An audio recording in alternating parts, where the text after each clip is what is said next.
Minnesota comes out on top of New Orleans.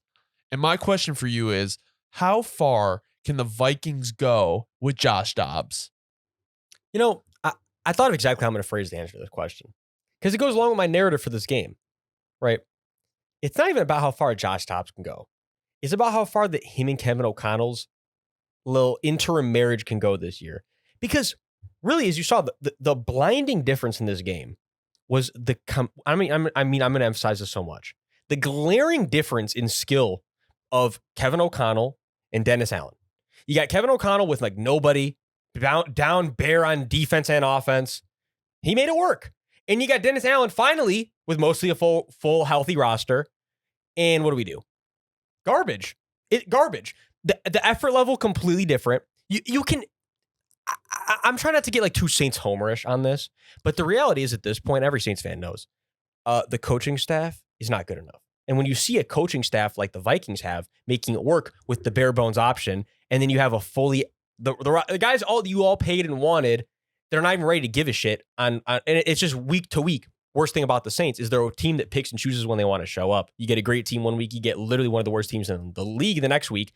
There's no consistency. There's no identity. I'll talk about identity-less teams a lot. The Saints are officially in the identity-less category. I mean it genuinely. What is the Saints' identity? It was good defense, but now it's not because they're not consistently good on defense. It was good offense, definitely not consistently good on offense. I guess we're consistently the shittiest special teams unit. You want to give us the Saints something? How about that? I'll give us we're the consistently the shittiest special teams unit every week. Whether it be our punter playing like shit or Blake Groupie playing like shit. So if you're a Vikings fan, I think you're definitely. But that's what's funny too, though, is regardless, the Saints are still in the playoffs right now, where it's like the NFC South is so garbage that you can just be a garbage dump and expect to make the playoffs out of the NFC, kind of like how it's been the past couple of years. It's hashtag I just guess remove the NFC South from the playoffs at this point. I mean, it's like we're out here just taking up spots. Jokes aside, you know, a team like the Vikings, you got to feel like you got a real good shot to be the last wild card spot at this point, which is so crazy given my narratives a few weeks ago. Yeah. The rebuild was starting. I'm always on his guy. I said the rebuild is starting fast. They're screwed. Shit, sure enough. No. Back to my thing about coaching and having an identity and having guys that have a vision in the locker room. No, when you got a guy like Kevin O'Connell and you got a team that's resilient to the Vikings, they prove me wrong. The Vikings are still a competitive team.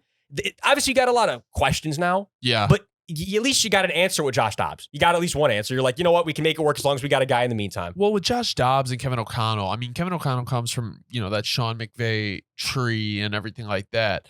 I guess the thing is, I mean, with Josh Dobbs, you open up a whole nother part of the offense. You can run the quarterback now. Like, you weren't seeing that with Kirk. You weren't seeing RPOs. You weren't seeing, quarterback runs.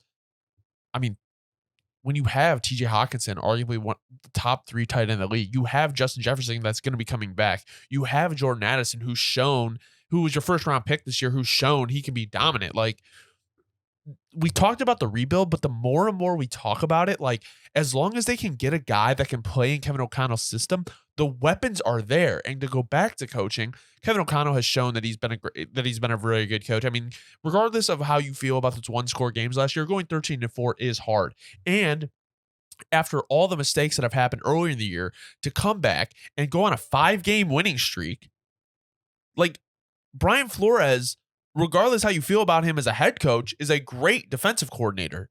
So my thing is, you have 2 good coaches, you have amazing skill weapons, and now you have a guy who is so scrappy at quarterback and a very intuitive head coach, that is an offensive-minded head coach. Like, I don't want to say the sky is the limit for the Vikings, but the ceiling is a lot higher than a lot of people thought after probably like week 4 or 5. Well, especially in this bad NFC. I mean, it's a weird year. And it's a good year to be a weird team in the NFC. Now, how do you feel about the Saints on offense? Because Jameis came in and almost played better than Derek Carr. Well, but at the same time, that's also like, that's the thing that comes with it. Like, I'll give it to you from the Saints fans' perspective, at least from my perspective. That's what makes it so tough. Is when you get here, I'll say it like this. This is the consensus that I think most Saints fans have come to. When you have Derek Carr in the game, it's going to be boring and the offense is going to suck. And when you have Jameis in the game, the offense will be fun but the game offense will still suck. Like, it doesn't really matter because this is the big difference between the two.